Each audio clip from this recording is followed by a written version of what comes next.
ഞാൻ ഇതുവരെയായിട്ടും വീട് വെച്ച് തന്നവർക്കും ഫിറോസ് അല്ല, ഞാൻ കാര്യം പറയട്ടെ. ഞാനൊരു ഇതായിട്ട് ഇതുവരെ പറഞ്ഞിട്ടുമില്ല. എന്തായാലും പറഞ്ഞിട്ടുള്ളത് എന്റെ പേരിലെന്നാ തന്നേക്കുന്നത്. ഞാൻ ഇതായിട്ട് ഒരു കാര്യം പറഞ്ഞിട്ടുമില്ല. ഫിറോസൊക്കെ ആണെങ്കിലും എനിക്ക് ഇടയ്ക്ക് മെസ്സേജ് ഇടാറുണ്ട്. ഞാനായിട്ടൊരു പ്രശ്നവും ഇല്ല. എനിക്ക് വളരെ സന്തോഷം മാത്രമേ ഉള്ളൂ അങ്ങനെ ഒരു വീട് എനിക്ക് തന്നതിൽ.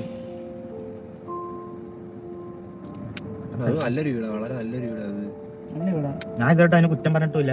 ഇപ്പൊ എന്തെങ്കിലും പ്രശ്നം ഉണ്ടെങ്കിൽ അത് നമ്മുടെ കാര്യം തന്നെ, നമ്മളാണ് ചെയ്തത്. അവരുടെ ഒന്നും ഉത്തരവാദിത്വം പറഞ്ഞാൽ ഉത്തരവാദിത്വമല്ല, അവരങ്ങനെ ഒരു മനസ്സ് വെച്ചാൽ തന്നെ നല്ലൊരു കാര്യം. എന്താ നമുക്കൊരു വീടില്ലാത്ത സമയത്ത് വീട് തന്നതും അങ്ങനെ വെച്ച് തരാനായിട്ട് അവർക്ക് ഒരു ഇതെടുത്തതും ഞാൻ ഒരിക്കലും അവരെ തള്ളി പറയത്തില്ല.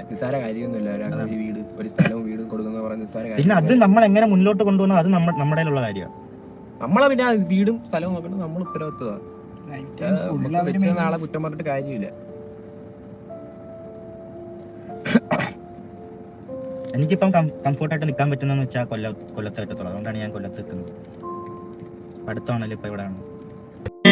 ഈ പറയുന്ന രേണുവിന്റെ അടുത്തോ അല്ലെങ്കിൽ രേണുവിന്റെ പപ്പയുടെ അടുത്തോ അല്ലെങ്കിൽ ആ വീട്ടുകാരുടെ അടുത്തോ ഒന്നും ഒരിക്കലും ഞാൻ മോശമായിട്ട് സംസാരിച്ചിട്ടില്ല. മോശമായിട്ട് ഞാൻ ഒരു സോഷ്യൽ മീഡിയയിലും ഞാൻ പ്രതികരിച്ചിട്ടില്ല. കാരണം എന്താ വെച്ച് കഴിഞ്ഞാൽ രേണു എന്താണ്, രേണുവിന്റെ പപ്പ എന്താണെന്നുള്ളത് കൃത്യമായിട്ട് എനിക്ക് അറിയാവുന്നതാണ്. അവരുടെ എഡ്യൂക്കേഷൻ അല്ലെങ്കിൽ അവരുടെ കൾച്ചർ അല്ലെങ്കിൽ അവരുടെ ജീവിത സാഹചര്യങ്ങൾ, ജീവിത നിലവാരം അല്ലെങ്കിൽ മറ്റുള്ള കാര്യങ്ങൾ, ഇതൊക്കെ എനിക്ക് അറിയാവുന്ന. ഇനിയിപ്പോ ഞാൻ നെഗറ്റീവ് പറഞ്ഞു പറയണ്ട, അത് നിങ്ങൾ പോസിറ്റീവ് ആക്കി എടുത്തോ.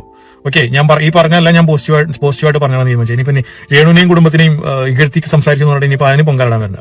അപ്പൊ ഇതൊക്കെ എനിക്ക് അറിയാവുന്നതുകൊണ്ട്, അവരെന്താണെന്ന് അറിയാവുന്നതുകൊണ്ടാണ് ഞാൻ വളരെ മാന്യമായിട്ട് അവർക്കെതിരെ പ്രതികരിച്ചതും കാര്യങ്ങൾ വിശദമാക്കിയതും വളരെ മനോഹരമായിട്ട് ഞാൻ ആ പ്രശ്നം അവസാനിപ്പിച്ചതും അവിടെ രണ്ടാമത് പോയിട്ട് ഗ്ലാസ് ഇട്ടതും അതിനകത്തു നിന്നെല്ലാം ഒഴിവായി മാറി നിൽക്കുന്നത്. മറ്റുള്ള ഒരാൾ പ്രതികരിച്ച പോലെ, ഇപ്പോൾ ഈവൻ ദോ ബിഷപ്പ് ആണെങ്കിലും അതേപോലെ തന്നെ നമ്മുടെ താജാണെങ്കിലും അല്ലെങ്കിൽ മറ്റുള്ള ആരെങ്കിലും പ്രതികരിച്ച പോലെ പ്രതികരിക്കാനോ അല്ലെങ്കിൽ വളരെയധികം എന്താ പറയാ രൗദ്രഭാവത്തിലൊന്നും ഞാൻ വന്നിട്ട് പ്രതികരിച്ചിട്ടില്ല. രേണു പോലും അത് സംബന്ധിച്ചിട്ടുണ്ട്, അത് ചാറ്റലായിരുന്നു. രേണുവിന്റെ പപ്പ സംബന്ധിച്ചിട്ടുണ്ട്, അത് ചാറ്റലായിരുന്നു. ഞങ്ങൾ പറഞ്ഞ് വാക്ക് മാറിപ്പോയതെന്ന് പറഞ്ഞു. ബേസിക്കലി എനിക്ക് ഒരാളെ ഉപദ്രവിക്കുന്നത് അല്ലെങ്കിൽ ഒരാൾക്കെതിരെ പ്രശ്നങ്ങൾ ഉണ്ടാക്കുന്നത് എനിക്ക് താല്പര്യമുള്ള ഒരാളാണ്.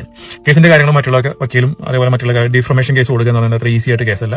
അതിന്റെ ഡാറ്റാസ് നമ്മൾ കംപ്ലീറ്റ് കളക്ട് ചെയ്യണം. കാരണം വെച്ചാൽ പൈസ കെട്ടിവെച്ചിട്ട് ചെയ്യുന്ന ഒരു കേസാണ് ഈ ഡിഫർമേഷൻ കേസ് എന്ന് പറയുന്നത്. ഇൻ കേസ് നമ്മൾ ഈ കേസിൽ തോറ്റു കഴിഞ്ഞാൽ നമ്മൾ കെട്ടിവെക്കുന്ന ഒരു രൂപ പോലും നമുക്ക് കിട്ടില്ല. അതുകൂടാതെ കോടതി ചെലവ് കൊടുക്കണം, നമുക്ക് എതിർ പാർട്ടിക്ക് എന്തെങ്കിലും ചെലവ് വന്നിട്ടുണ്ടെങ്കിൽ അത് കൊടുക്കണം. അപ്പോൾ അത് വക്കീൽ നോക്കിയിട്ട് അതിന്റെ കാര്യങ്ങൾ എന്താ വേണ്ട വെച്ചാൽ അവരത് ഡിസൈഡ് ചെയ്യും. അതുപ്രകാരം നമ്മൾ മുന്നോട്ട് പോകും. അത് നടക്കുന്നുണ്ട്, അത് അതിന്റെ രീതിയിൽ നടക്കട്ടെ. ചിലപ്പോൾ കൊടുക്കും, ചിലപ്പോൾ കൊടുക്കില്ല. കൊടുത്തു കഴിഞ്ഞാലും പ്രശ്നം എന്താണെന്ന് പറയട്ടെ, ഇനി അവർക്കെതിരായിട്ട് വിധി വന്നിരിക്കുക. ഈ പറയുന്നത് എനിക്കെന്നെ സങ്കടം. ചിലപ്പോൾ ഞാൻ പോയിട്ട് അവർക്ക് പൈസ കൊടുത്തിട്ട് നിങ്ങൾ ഈ പൈസ കോടതിയിൽ അടച്ചാൽ ഞാനത് കോടതി വാങ്ങിച്ചോളാം ഞാൻ പറയേണ്ട അവസ്ഥയിലേക്ക് എത്തും. വെച്ചാൽ നമ്മുടെ മറ്റുള്ളവരുടെ വിഷമം കണ്ടു കഴിഞ്ഞാൽ സ്വാഭാവികമായിട്ട് എനിക്ക് കുറേയൊക്കെ മനസ്സിലായും. അപ്പൊ അങ്ങനെ ഒരു വിഷയം വരുന്നുണ്ട്. ഇപ്പൊ ഇവർക്കെതിരെ കേസ് കൊടുത്തിട്ട് ആവശ്യത്തിന് നമ്മൾ കയറി പൊട്ടക്കണത്തിൽ ഇറങ്ങിയിട്ട് പിന്നെ കയറാൻ ബുദ്ധിമുട്ടി കഴിഞ്ഞാൽ പ്രശ്നമല്ലേ. അപ്പൊ അതുകൊണ്ട് അവർ ജീവിച്ചു പോട്ടെ. കേസിന്റെ കാര്യം ഞാൻ വക്കീലായിട്ട് സംസാരിച്ചിട്ടുണ്ട്. അത് അതിന്റെ രീതിയിൽ നടക്കട്ടെ. കേസ് കൊടുക്കുന്ന വേണ്ടെന്നുള്ളത് ഫൈനൽ. പണ്ട് നമ്മുടെ ഇടയിൽ ഒരാളുണ്ടായിരുന്നു, എല്ലാവരെയും ചിരിപ്പിച്ചിരുന്ന സുധി എന്നൊരു കലാകാരൻ. അദ്ദേഹം പെട്ടെന്നൊരു ദിവസം യാത്രയായി. ആ കുടുംബം പെരുവഴിയിലായപ്പോൾ നാട്ടുകാർ ചേർന്ന് ഒരു കൂരയുണ്ടാക്കി നൽകി. ഫിറോസ് എന്നൊരാൾ അതിന് നേതൃത്വവും നൽകി. എന്നാൽ കഥ അവിടെ തീരേണ്ടതായിരുന്നു. പക്ഷെ ആ വീട്ടിലെ മണ്ണ് ചിലർക്ക് പൊന്നു വിളയിക്കാനുള്ളതായിരുന്നില്ല, മറിച്ച് വിവാദം വിളയിക്കാനുള്ളതായിരുന്നു എന്നതാണ്. സഹായം സ്വീകരിക്കുന്നവർക്ക് അത് ലഭിക്കുമ്പോൾ ഉണ്ടാകുന്ന കൃതജ്ഞതയേക്കാൾ കൂടുതലും പിന്നീട് അത് എങ്ങനെ സ്വന്തം ലാഭത്തിനായിട്ട് ഉപയോഗിക്കാം എന്നുള്ള ചിന്തയാണ് ഇവിടെ വില്ലനായത്. എന്തായാലും വീട് കിട്ടി കുറച്ചു കഴിഞ്ഞപ്പോൾ പരാതികളുടെ പ്രളയവുമായി. ചുവരിൽ വര വീണു, വെള്ളം ഒലിക്കുന്നു, ഇത് താമസിക്കാൻ കൊള്ളില്ല. ഇത് കേൾക്കുമ്പോൾ സാധാരണക്കാരൻ ചിന്തിക്കും, എന്തായിരിക്കും ഈ വീട് പണിതത് ബുർജ് ഖലീഫ ഉണ്ടാക്കിയവരൊന്നുമല്ലല്ലോ, സാധാരണ ഒരു വീടല്ലേ. 1.5 വർഷം കൊണ്ട് ഒരു വീട് തകരുകയാണെങ്കിൽ അത് പണിതവന്റെ കുറ്റമാണോ അത് നോക്കുന്നവന്റെ കുറ്റമാണോ? എന്തായാലും സ്വന്തം മുഖത്ത് ഒരു മുഖക്കുരു വന്നാൽ ലൈവ് വന്ന് കരയുന്നവർ ചുവരിലെ വിള്ളൽ കണ്ടപ്പോൾ അത് ഭൂകമ്പമായിട്ട് ചിത്രീകരിച്ചു. സത്യത്തിൽ ഇവർക്ക് വേണ്ടത് വീട് നന്നാക്കലല്ല, മറിച്ച് ഫിറോസിനെ എങ്ങനെ താറടിക്കാം എന്നുള്ള തന്ത്രമായിരുന്നു. ഇനിയാണ് കഥയിലെ യഥാർത്ഥ നായകൻ കടന്നു വരുന്നത്. അതായത് ഈ ബഹളങ്ങൾക്കിടയിൽ ആ വീട്ടിലെ യഥാർത്ഥ അവകാശി സുധിയുടെ മകൻ കിച്ചു. അവൻ പറയുന്നത് വളരെ ലളിതമാണ്. എനിക്ക് സന്തോഷമേ ഉള്ളൂ, തന്നവർ തന്നു, ബാക്കി ഞാൻ നോക്കിക്കൊള്ളാം. എന്തായാലും ഇവിടെയാണ് ആ ഒരു പക്വതയും സംസ്കാരവും എല്ലാം പ്രകടമാകുന്നത്. അച്ഛൻ മരിച്ച വേദന നിൽക്കുന്ന ആ മകനെ അറിയാം ഒരു വീടെന്നത് എത്ര വലിയ സ്വപ്നമാണ് എന്നുള്ളത്. അവകാശമില്ലാത്തവർ ബഹളമുണ്ടാക്കുമ്പോൾ അവകാശമുള്ളവൻ മൗനം പാലിക്കുകയും നന്ദി പറയുകയും ചെയ്യുന്നു. എന്നാൽ വിമർശകർക്ക് ഫിറോസ് നൽകിയ ഒരു മറുപടി ഉണ്ടല്ലോ, ഒരു തകർപ്പൻ ക്ലൈമാക്സ് പോലെയാണ്. കിച്ചു അവിടെ താമസിക്കാൻ വരട്ടെ, അന്ന് ഞാൻ ആ വീട് അവന്റെ ഇഷ്ടത്തിന് നന്നാക്കി കൊടുക്കും. പക്ഷെ വലിഞ്ഞു കയറിയവർ അവിടെ നിന്ന് ഇറങ്ങണം. ഇവിടെയാണ് സഹായിക്കുന്നവന്റെ ആത്മവിശ്വാസമാണിത്. വീട് വൃത്തിയായി സൂക്ഷിക്കാൻ അറിയാത്തവർ അത് പണിതവരെ കുറ്റം പറയുന്നതിലെ വൈരുദ്ധ്യം അദ്ദേഹം തുറന്നു കാട്ടി. സഹായം എന്ന് പറയുന്നത് ദാനമല്ല, സ്നേഹമാണ്. ഒരാൾ സഹായിക്കുമ്പോൾ അതിൽ 100 കുറ്റങ്ങൾ കണ്ടുപിടിക്കുന്നത് ആ നന്മയെ പരിഹസിക്കലാണ്. സഹായം സ്വീകരിക്കുന്നവർക്ക് അതിനോട് ഒരു മിനിമം ഉത്തരവാദിത്വം വേണം. ആരെങ്കിലും വീട് പണിത് തന്നാൽ പിന്നീട് അവിടെ അടിച്ചു വാരുന്നതും ബൾബ് മാറ്റുന്നതും അവർ തന്നെ ചെയ്യണമെന്ന് പറയുന്നത് ശുദ്ധവാശിയാണ്. റീച്ചിന് വേണ്ടി സ്വന്തം കുടുംബത്തെയും വീടിനെയും അങ്ങാടിയിൽ തോറ്റുകൊടുക്കുന്നവർ ഓർക്കുക, സോഷ്യൽ മീഡിയ ഇന്ന് നിങ്ങളെ പിന്തുണയ്ക്കും, നാളെ നിങ്ങളെ തന്നെ പരിഹസിക്കുകയും ചെയ്യും. യഥാർത്ഥ അവകാശിയെ തിരിച്ചറിയുക.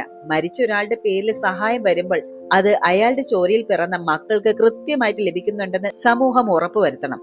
എന്നാലും ഈ കഥയിലെ ഏറ്റവും വലിയ പോസിറ്റീവ് എന്ന് പറയുന്നത് കിച്ചു എന്ന മകനാണ്. സ്വന്തം അച്ഛന്റെ പേരിൽ ലഭിച്ച സഹായത്തെ അവൻ അങ്ങേയറ്റം ബഹുമാനിക്കുന്നുണ്ട്. തന്നവർക്ക് നന്ദി, പോരായ്മകൾ ഞങ്ങൾ പരിഹരിക്കുമെന്ന അവന്റെ നിലപാടുണ്ടല്ലോ, അത് ഒരു വലിയ പാഠമാണ്. ഇനി ഫിറോസ് കുന്നമ്പറത്തിന്റെ കാര്യമാണെങ്കിലോ, സഹായിച്ച വ്യക്തി എന്ന നിലയിലും അതായത് ഒരുപാട് ആക്ഷേപങ്ങൾ അദ്ദേഹം കേട്ടു അല്ലേ, എന്നിട്ടും അദ്ദേഹം പറഞ്ഞത് എന്താണ്? യഥാർത്ഥ അവകാശി വരുമ്പോൾ ഞാൻ വീണ്ടും സഹായിക്കുമെന്ന്. ആ പറയുന്നതിൽ ഒരു വലിയ മനസ്സ് കാണാം. സഹായം നൽകിയ ശേഷം അത് ഉപേക്ഷിക്കില്ല എന്ന് ഉറപ്പ് അദ്ദേഹം നൽകുന്നുണ്ട്. കൊല്ലം സുധി എന്ന കലാകാരനോടുള്ള ആ ഒരു സ്നേഹം കാരണം ഒരൊറ്റ വിളിയിൽ ഒരു വീട് ഉയർന്നു എന്നത് നമ്മുടെ നാടിന്റെ നന്മയെ തന്നെ കാണിക്കുന്നുണ്ട്. ഒരു കുടുംബം തെരുവിലാകരുത് എന്നുള്ള ആഗ്രഹം എല്ലാവരിലും ഉണ്ടായിരുന്നു. ഇനി ഈ നെഗറ്റീവ് വാർത്തകൾ പ്രചരിപ്പിച്ചവർക്കിടയിൽ കിച്ചുവിനെ പോലെ ഒരാൾ സത്യം തുറന്നു പറയാൻ തയ്യാറായത് വലിയൊരു പോസിറ്റീവ് നീക്കം തന്നെയാണ്. ലഭിച്ച വലിയൊരു സഹായത്തെ അതിന്റെ ചെറിയ പോരായ്മകളുടെ പേരിൽ പരസ്യമായിട്ട് അപമാനിക്കുന്നത് ക്രൂരമാണ്. ദാനം കിട്ടിയ പശുവിന്റെ പല്ലെണ്ണുക എന്ന് പറയുന്നത് പോലെയാണിത്. എന്തായാലും ഇതൊക്കെ റീച്ചിന് വേണ്ടിയിട്ടുള്ള കോമാളിത്തരങ്ങൾ എന്ന് വേണമെങ്കിൽ പറയാല്ലേ. സോഷ്യൽ മീഡിയ റീച്ച് കുറയുമ്പോൾ വീട്ടിലെ വിള്ളലുകളും കുടുംബ പ്രശ്നങ്ങളും കണ്ടന്റാക്കി മാറ്റുന്ന പ്രവണത ഭയാനകമാണ്. സ്വന്തം അന്തസ്സിനേക്കാൾ വലുതാണ് വ്യൂസ് എന്ന് ചിലർ ചിന്തിക്കുന്നുണ്ട്. സുധിയുടെ മക്കളായ കിച്ചുവിനും അനിയൻ ഋതുവിനും കിട്ടേണ്ട ആ ഒരു പ്രാധാന്യം പരിഗണന മറ്റുള്ളവർ തട്ടിയെടുക്കാൻ ശ്രമിക്കുന്നത് വലിയൊരു നെഗറ്റീവ് വശമാണ്. വലിഞ്ഞു കയറി വന്നവർ അധികാരം സ്ഥാപിക്കുന്നതും അനീതിയാണ്. ഇത്തരം വിവാദങ്ങൾ കാണുമ്പോൾ ഭാവിയിൽ അർഹരായ മറ്റാരെങ്കിലും സഹായിക്കാൻ സുമനസ്സുകൾ മടിക്കാനും ഇടയാകും. സഹായിച്ചാൽ അവസാനം ചീത്തപ്പേരാകുമോ എന്നുള്ള ഭയം സമൂഹത്തിലും ഉണ്ടാകുന്നു. അപ്പൊ കൂട്ടുകാരെ, ഈ ഒരു കാര്യം ഇവിടെ അവസാനിക്കുകയാണ്. പക്ഷേ ഇതിൽ നിന്ന് നമുക്ക് പഠിക്കാൻ വലിയൊരു പാഠമുണ്ട്. നമ്മുടെ ഇടയിൽ ഇനിയും സുധിമാരുണ്ടാകും. അവർക്ക് വേണ്ടി കൈകോർക്കാൻ ഫിറോസുമാരും ഉണ്ടാകും. പക്ഷെ ഒരു സഹായം സ്വീകരിക്കുമ്പോൾ അത് വെറും ഒരു ദാനമായിട്ടല്ല, ഒരു ഉത്തരവാദിത്വമായിട്ട് കാണാൻ നമുക്ക് കഴിയണം. കിച്ചു എന്ന മകൻ കാണിച്ച ആ ഒരു പക്വതയുണ്ടല്ലോ, അതാണ് ഈ കഥയിലെ യഥാർത്ഥ വിജയം എന്ന് പറയുന്നത്. എനിക്ക് കിട്ടിയതിന് ഞാൻ നന്ദിയുള്ളവനാണ് എന്ന് പറയാൻ ഒരു വലിയ മനസ്സ് തന്നെ വേണം. അതേസമയം റീച്ചിന് വേണ്ടിയും വ്യൂസിന് വേണ്ടിയും സ്വന്തം കുടുംബത്തെയും വീടിനെയും തള്ളിപ്പറയുന്നവർ ഒന്നോർക്കുക, സോഷ്യൽ മീഡിയ തരുന്ന ഈ കയ്യടികൾക്ക് വെള്ള കുമിളുകളുടെ ആയുസ് ഉണ്ടാവുകയുള്ളൂ. പക്ഷേ നന്ദികേടെന്ന മുദ്ര നിങ്ങളുടെ നെറ്റിയിൽ എന്നും നിലനിൽക്കും. അപ്പൊ എന്തായാലും സഹായിച്ച കൈകളെ കടിക്കാതിരിക്കാം, ലഭിച്ച നന്മകളെ ചേർത്ത് പിടിക്കാം. ആ വീടിന്റെ ചുവരിലെ വിള്ളലുകളല്ല, നമ്മുടെ മനസ്സിലെ വിള്ളലുകളാണ് ആദ്യം അടക്കേണ്ടത്. ഈ വിഷയത്തിൽ നിങ്ങളുടെ അഭിപ്രായങ്ങൾ എന്താണ്? കിച്ചുവിന്റെ നിലപാടാണോ അതോ രേണുവിന്റെ പരാതികളാണോ ശരി? താഴെ കമന്റ് ബോക്സിൽ രേഖപ്പെടുത്തുക. വീഡിയോ ഇഷ്ടപ്പെട്ടെങ്കിൽ ലൈക്ക് ചെയ്യുക, സബ്സ്ക്രൈബ് ചെയ്യാനും മറക്കരുത്. ഇതുപോലൊരു പുതിയൊരു വിശകലനവുമായിട്ട് നമുക്ക് വീണ്ടും കാണാം. അതുവരെ എല്ലാവർക്കും നന്ദി, നമസ്കാരം.